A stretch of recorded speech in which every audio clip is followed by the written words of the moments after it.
जय जगन्नाथ दर्शक बंधु यही कार्यक्रमटी भाग्यचक्र जातक एवं वास्तु विचार केन्द्र नागपुर खर्द सही जयदेव भवन गोपुरी केन्द्र आपण मान स्वागत जनाऊँ।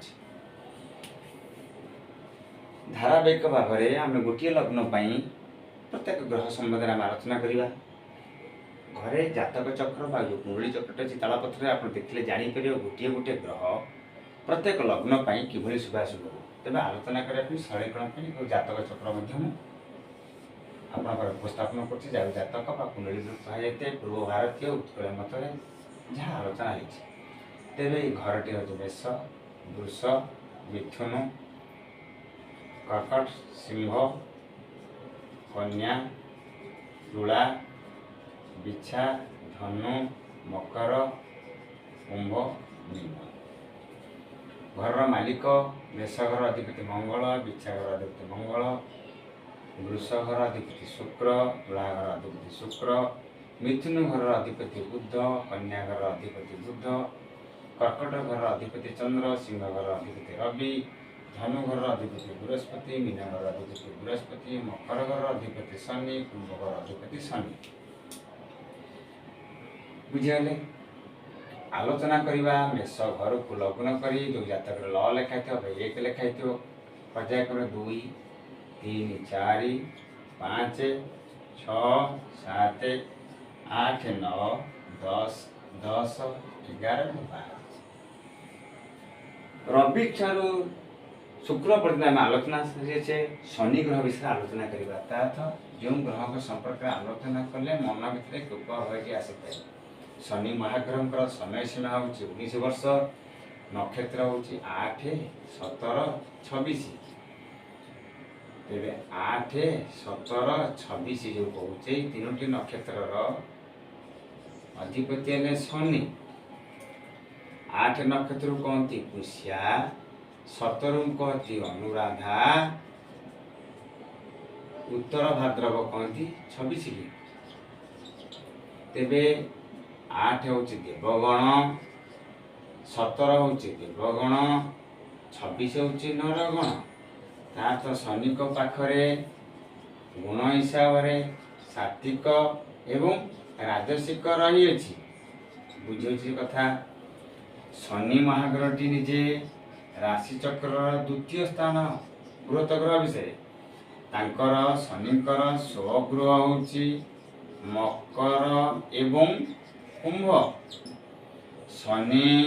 उच्चस्थ होती तुलारे शनि नीचस्थ होती मेषरे उच्चस्तर समय सीमा 36 नीचस्तर समय सीमा 36 जदि उच्चस्थ अच्छा शुभ फल पाइबे 36 वर्ष नीचस्थ थे अशुभ फल पाइबे तथापि जदि आप जन्म तारीख में 8 17 26 तारीख जन्म होती तार अधिपति गुणांक 8 तो अधिपति ग्रह शनि जदि शनि 12 जन्म होती तेरे शनिकर प्रभाव लगी था ग्रह को जदि 2 भाग कर पिता और पुत्र भितर गोटे पार्श रवि चंद्र मंगल बृहस्पति केतु थिबा बेले गोटे पार्श्व शनि बुध शुक्र राहु तेबे शनि विषय में आलोचना कले शनिकर स्वगृह मकर कुंभ जदि जन्मजातक चक्र मेष लग्न द्वादश गृह शनि रुहति किभली फल देवे तेबे सबुठे मु शनि लिखिदे विचार करने सहज सुगम्य हो पार 12टी स्थान में शनि लिखिदे आमको विचार करने गोटे लग्न को सुविधा हो पार तेबे साधारणतः शनि को जन्मजातक चक्र इन शशि को जरा हो जीव मंद मंद माने मंथर गति जीवा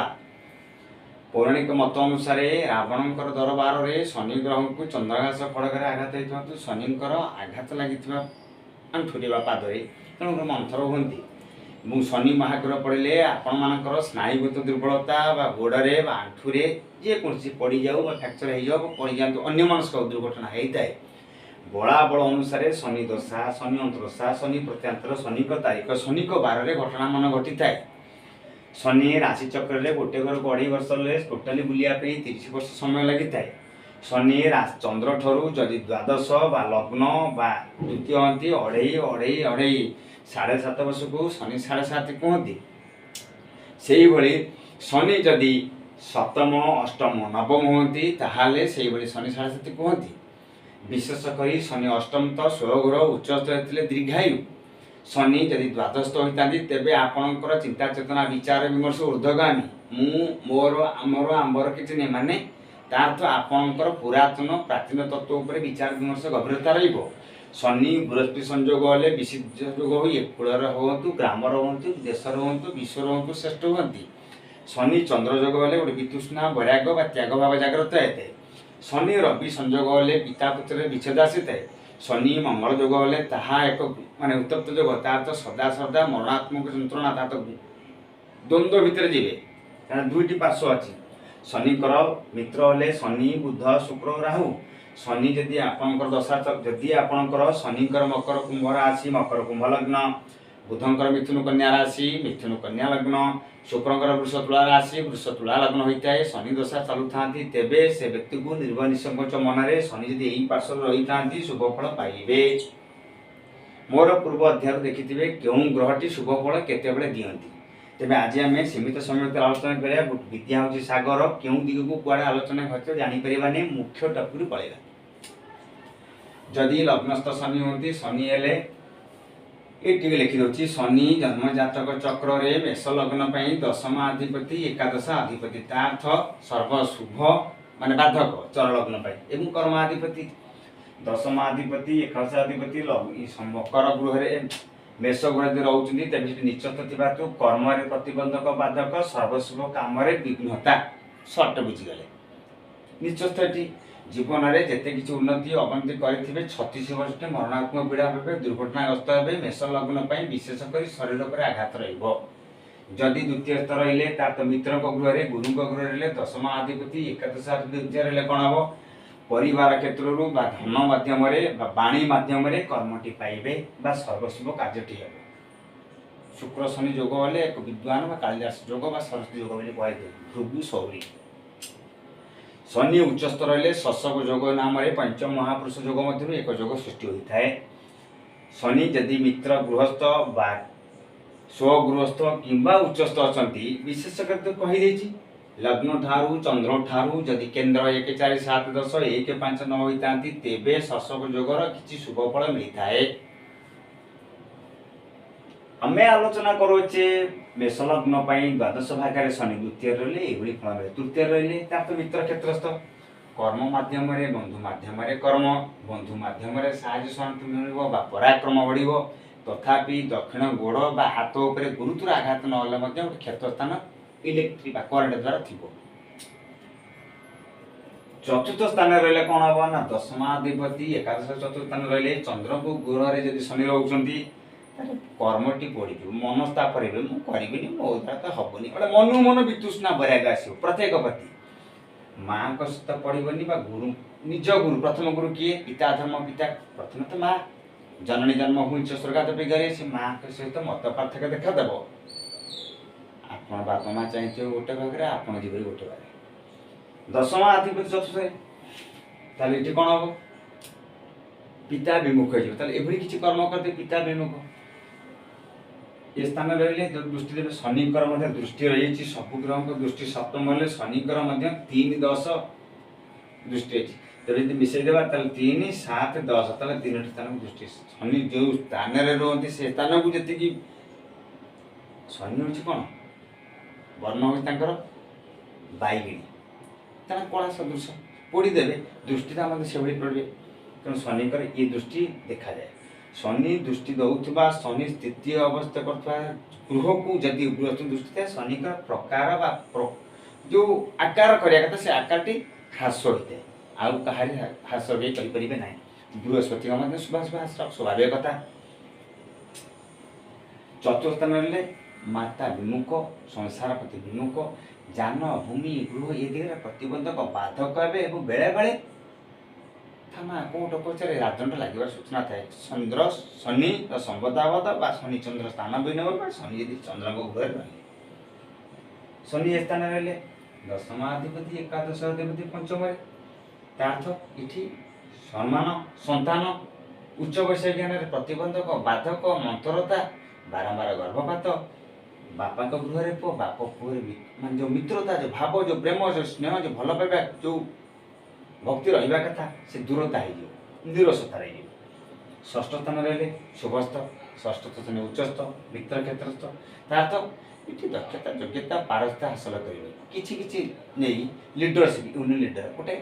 अनुष्ठान किसी तैयारी करेंगे से आप मुख्य रहे। सप्तम शनि रहे तार तो तुलार शनि शासक जोग उच्चस्थ गुरु गृह शनि उच्चस्थ रहे तथापि लग्न ठार सप्तम शनि रही से मेष लग्न होता है गोड़े आघात आसे लग्न को शनि का दृष्टि तार तो गोड़े आघात आस विलंब विभाग हुए तार तो सप्तम शनि सप्तम को शनि दाम्पत्य जीवन को दृष्टि थाए द्वादश शनि थाए शଯ୍ୟା सुख जीवन साथी दाम्पत्य जीवन में किसी निरसता देखा दे था आ जो जीवन साथी पाइबे आपन से बयस कम रहा बयस अधिक बोली जनसमाज जमी कम बयस व्यक्ति अधिक बयस देखा शनिकर प्रभाव। अच्छा बेले बेले बेधर्मी व्यवहार मैंने विधर्मी व्यवहार कौन जाति धर्म वर्ण निर्विशेष सृष्टि होता है और से घटना कौन हुए पुणी पुनर्बार उग्र रूप नहीं था क्या शुक्र शनि संयोग हेल्ले एक प्रकार शुक्र शनि शुक्र दशार शनि शनि दशार शुक्र ये गमनागमन थे शुक्र शनि जन्मजात चक्र सामसत्व थे से जो दशा अंतरदशा दशार शुक्र शनि शनि शुक्र राज्य तुल्य जीवन यापन करुवा व्यक्ति तल को पड़े मैंने कलंकित हो जाते बिना कारण बिना प्रयत्न मतलब घटना घटी जाए बुझा शनि हेल्ले वितृष्णा कारक शुक्र हेल्ले काम तुलना कारक तो उभय पार्श्व विपरीत। अच्छा विच्छाकर शनि रहे शत्रुवंश दशमाधिपति एकादशाधिपति अष्टम स्थान अच्छा तार तो ये भारी मानसिक चाप दी गति करेंगे प्रत्येक क्षेत्र में खाली संघर्षमय जीवन कर्म शांति पाइपर एकादश सर्वस्वर पहुँचल किए गोटे आपणकर कर्म को हासिल कर आप आसन पाइबा चाकरी सब लुआज कर शेष समय आउट। नवम शनि धनुष शनि आजन्म सुखी भी लिखा जाए तो दशम एकादशाधिपति नवम रही तार गुरु शिष्य संपर्क प्रसिद्ध जोग थी शुभफल मिलता है बुझे कथा जदि दशमस्थ रहे दशमाधिपति दशमस्थ कर्म करेंगे कर्म प्रतिकार माने प्रतिष्ठा लाभ करेंगे विलंब करेंगे कि प्रत्येक कर्मटी गोटे गोदरा कोड़ा जिते माड़ से शब्दटी तार तो जो कर्म करते पक्ष से कर्मर तार तो सदासदा नूतनता सबू जिनसर जिज्ञासा सार तत्व मानविक जानवर एकादश रही शनि कुंभाजोग सुदुर्लभ जोग हुए देखिए बेले बेले सबू जातक मान सबू ग्रह को शनि कथा आलोचना कले मन में भय आसे कि मकर कुंभ राशि की शनि सप्ताह जन्म शनि से प्रभाव पड़े स्वगृह जिते रागिले भी सीधा जिते खराब लोकटे निज घर प्रति तार दया अच्छे जदि द्वादश शनि रही शुभ ग्रह बृहस्पति से घर शनि रही गुरु शनि संजोग सृष्टि हम संपदा बदल प्रसिद्ध हम आपड़ कौन करेंगे जीवन मध्यम भागु बेले बेले सबकि पाई सारापर प्रसिद्ध आप मान सुमार्ग पथ प्रसिद्ध जाए भल भल वक्ता हे नूतन दिग्दर्शन तत्वभित्तिक किसी लिखे प्रसिद्धता कूलर श्रेष्ठ जातिर श्रेष्ठ ग्रामर श्रेष्ठ जिलार श्रेष्ठ तो रही है तथापि आध्यात्मिक दिग सृष्टि होता है केतबेले 36 वर्ष पर तेरे दर्शक बंधु सतचेष्टा करूँ सीमित समय मध्य अति चुंबक अति सलीक्षण यथा संभव गोटे लग्न 12टी राशि 12टी ग्रह गोटे ग्रह ता विषय समय का किसी उदाहरण देवाई कहवा समय किसी उदाहरण देवाई त्रुटि विच्युत हो जाए से ध्यान देवे जहाँ मोपाई शिक्षण हम ताकू कमेंट बक्स लिखे जहाँ सारस्वत ग्रहण हम संग्रह करें जदि वीडियो भल लगुए कि आप भल पाए अध्ययन कर चैनल को सब्सक्राइब करेंगे लाइक करेंगे शेयर करेंगे एमती आम पूर्व भाई आपण मान मतामत अनुसार सर धारावाहिक किसी करूँ एकाधिक वीडियो कराई माने जातक से वास्तु से योग से संगीत से आयुर्वेदिक सब विषय जहाँ जहाँ छात्र मत गुरु कृपा आधार मत मिली सब आप उपस्थापन करी धारावाहिक प्रोग्राम चलुची कौन ना मेष लग्न 12टी घर 9टी ग्रह ता तो गोटे गोटे लग्न 9टी ग्रह करवा 12टी ग्रह 12 ना 108टी एपिसोड ही हम तेरे रोचे आपण मतामत अपेक्षा जय जगन्नाथ।